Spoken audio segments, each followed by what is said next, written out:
What is up, YouTube? It's your boy Alex here from Team Generations, and today we are back again with another deck profile. Today I'm going to be going over something a little bit of a dark horse right now in the current meta and what it maybe could shape out to be. Also, my personal choice for BCS Manhattan, we are going to be talking about an oldie but goldie, Lupina Melody. So I actually recorded this video previously right after like BCS Manhattan, but I figured I would wait because I knew something was going to kind of come with the ban list. I figured, they had to kind of ban Steam Maidens out, and I kind of picked this to counterpick that in general. But I still think this is even more viable now. I don't think Steam Maidens is going away. I think it, what made it broken is kind of maybe taken out of the equation. We'll see how the meta kind of shapes up. But this is a super awesome, blow people out of the water on your first grade 3 turn, kind of ride up that can survive and kind of plow through some of the heal guardians that we see in the game right now. So I personally really do love this deck. I think that it has a lot of things going for it, and I think that a lot of people do have these cards laying around. Maybe they want to update your deck and maybe check it out. So without further ado, I'll go over kind of what we want to do with the deck, a little bit of strategy first, and then the deck profile itself. So let's hop into that now. Alright, we're going to hop into the deck profile actually, and I'm going to go over the strategy while I kind of go through the profile. I was talking about strategy and just realized I think I should explain some of the skills along the way, but if you have been playing for a while, you probably know a lot of these cards. There's nothing too new in here, but overall I'll kind of explain why I think it is good. Starting off with Lupina, she is the main engine of the deck. She's really the only ride target in this deck. I did actually misride once, only once out of like maybe 30 test games with this. It's super consistent, but overall what you want to do is ride onto Lupina, put your force 2 marker 90% of the time.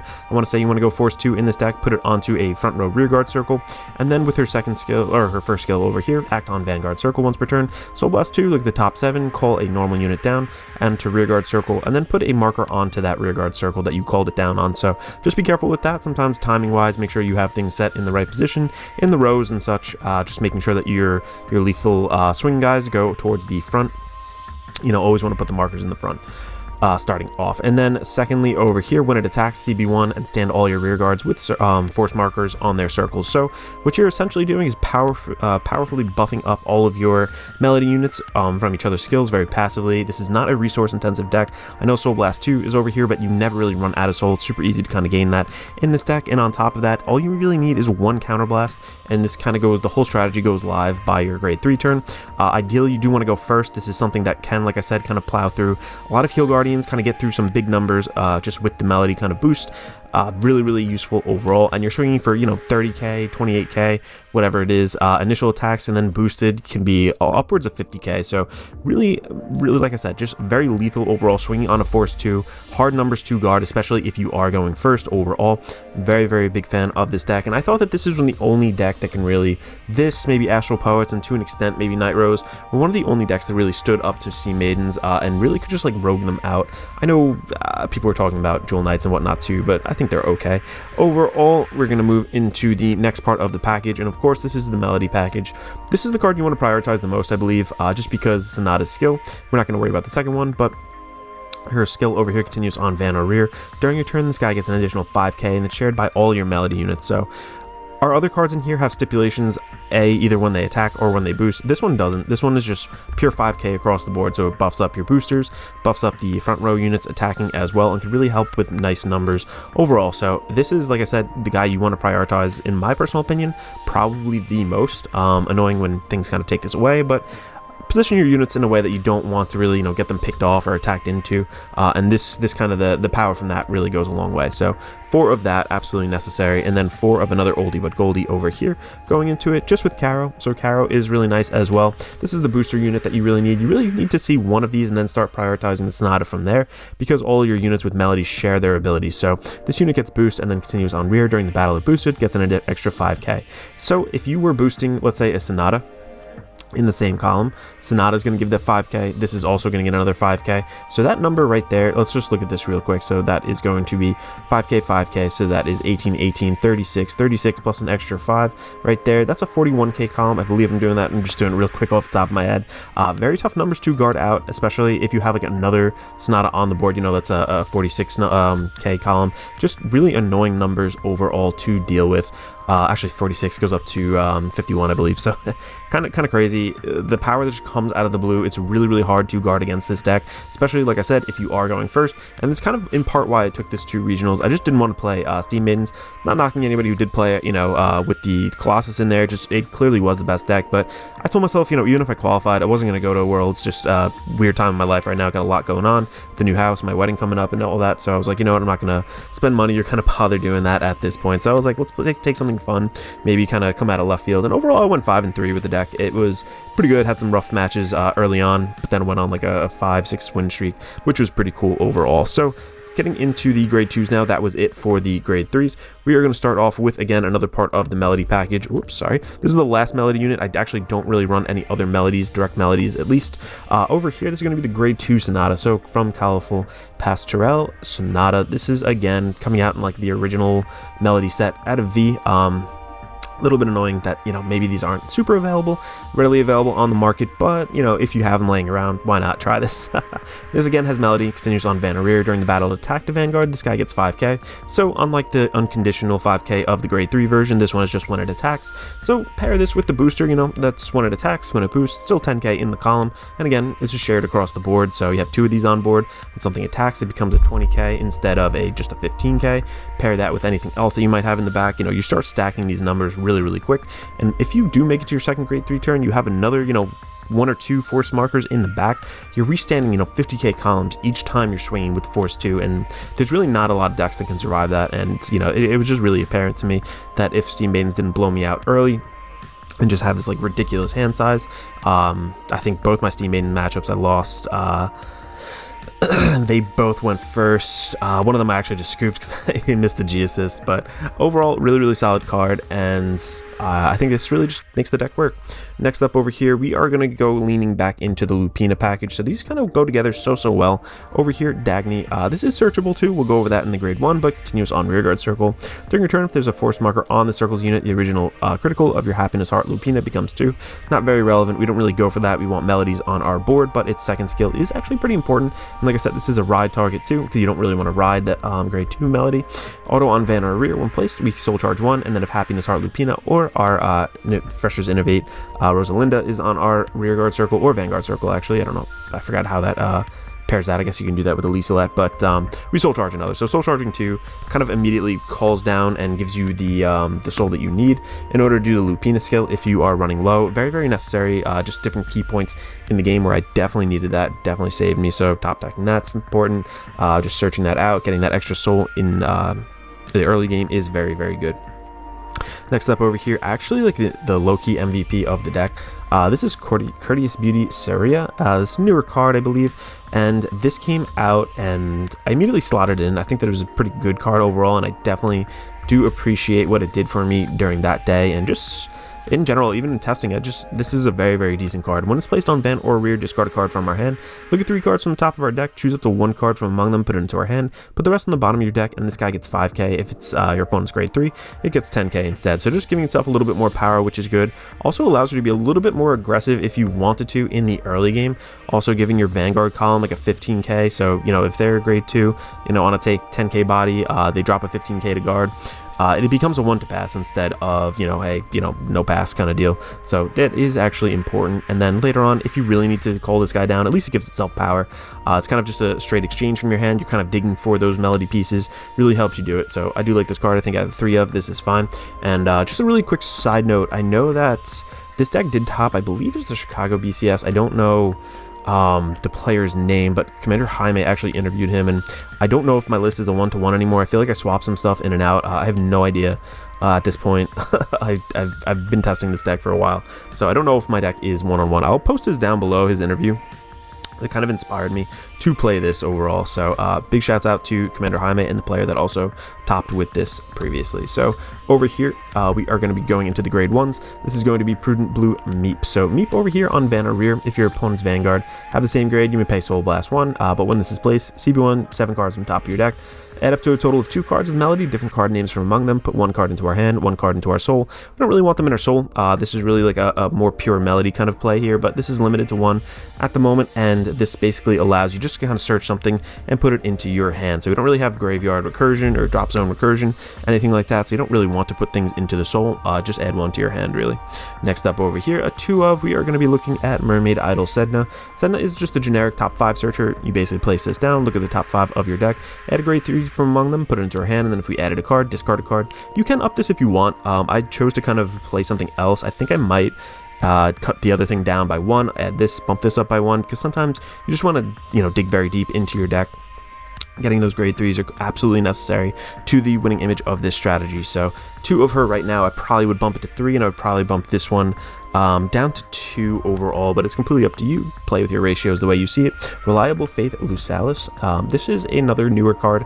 Definitely came out, when was this? One of the clan collections, I forget which one exactly, but continues on rear or guardian circle if you have 2 or more force markers. This guy gets an extra 5k and a 5k shield. This actually came up really big in a Jewel Knights match. I think they would have been 5k.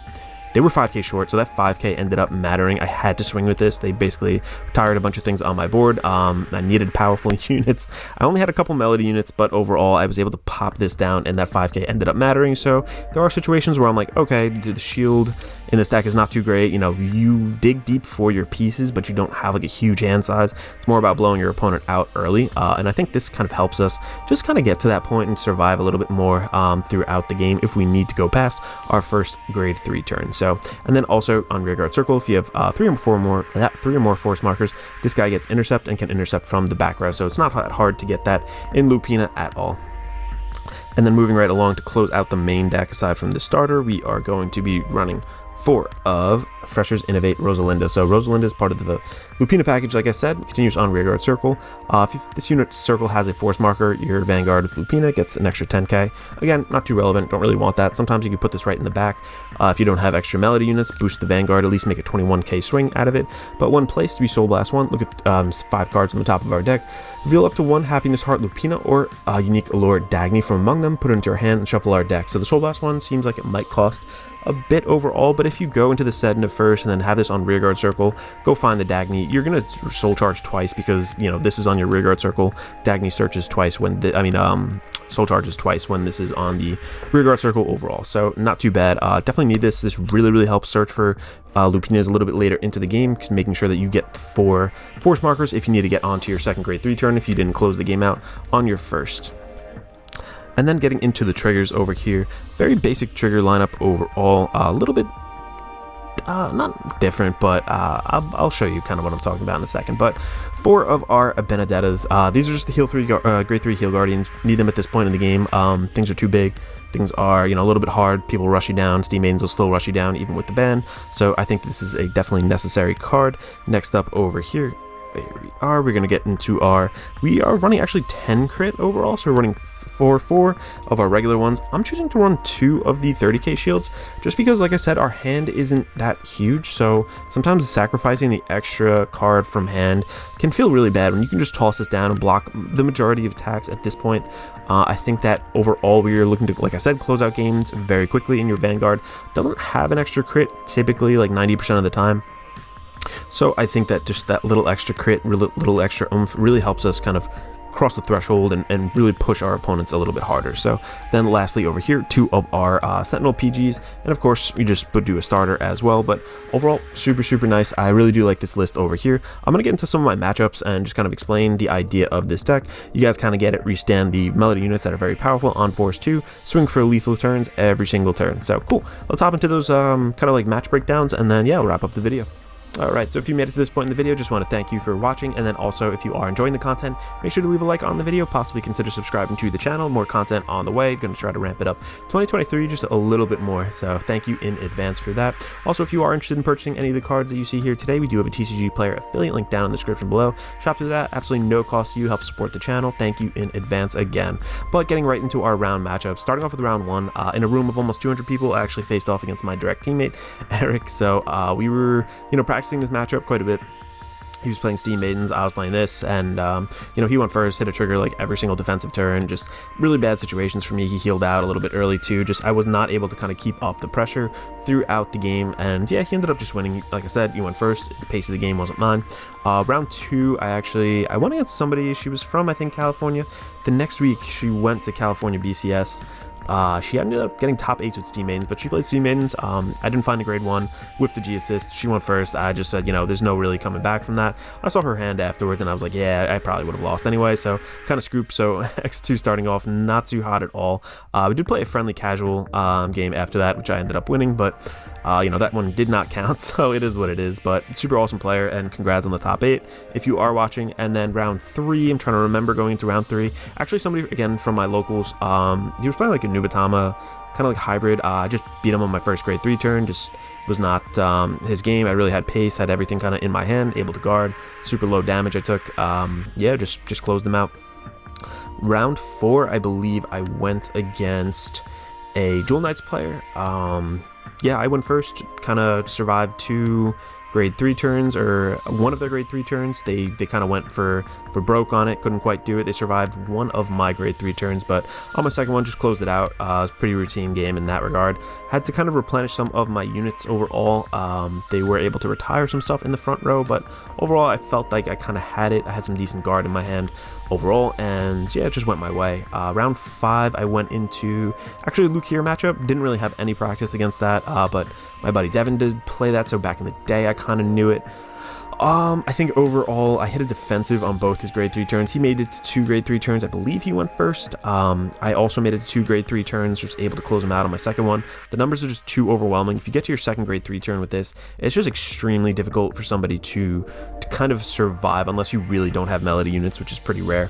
And then into round 6, I actually played against Casey. I believe he's part of Vision N Team Best Girl. I had no idea. I follow him all over like Twitter, with both my accounts, things like that. Like, you know, I followed that player. I think he was a really, really good player, but just didn't know him face to face. We had masks on, obviously, too. And then after the game, you know, I realized it was him, so shouts out to you, Casey, if you're watching. But really awesome game. He was playing Astral Poets.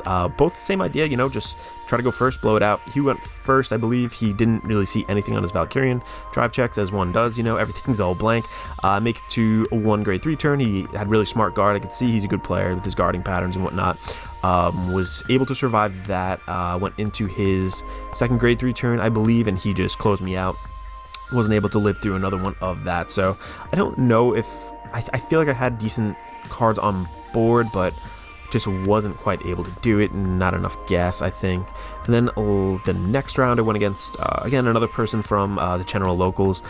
He was playing Chronofang, just was able to close him out. He made it to grade 3, survived. Go to my grade 3 turn, you just win. That's how it goes with like pretty much anything but the top tier meta techs in general. Next up, I also played against Night Rose. I believe they misplayed at the end a little bit, and I kind of pointed it out, but super awesome guy, really nice player. I think he might have got it if he didn't misplay, but overall was able to close it out on my second grade 3 turn. And I think that this is just like super lethal. Kind of left him in the second grade 3 turn with like nothing in his hand, and I know you kind of dig out of your drop zone and whatnot in Grand Blue, but kind of made it a little bit tough. And I think there's a lot of surprise factor, a lot of thinking that players have to do against this deck, and they're not really used to it. And when they're not used to it, there's that rogue element to it that just makes it a little bit harder. So awesome. That pretty much breaks it down. I think that's all 7 rounds, and again, or was it 7 rounds or 8? Forgot, but I think that was 8 rounds then. So I did go 5 and 3 on the day. Decided to, you know, just play it out, see what happened, even though I did go X2 in the beginning. So I think now with the Steam Maiden hit, this deck definitely has a shot at being a little bit better. This is a really fun deck overall. You're gonna see what I'm talking about when you play it. Just super able to kind of close out the game early on anybody. Really doesn't fear too many matchups. Not the greatest hand size, but the searchability is there. And I think that is just super consistent overall. So thank you guys again so much for watching. If you have any questions, let me know down in the comments below. This is your boy Alex from Team Generations, signing out.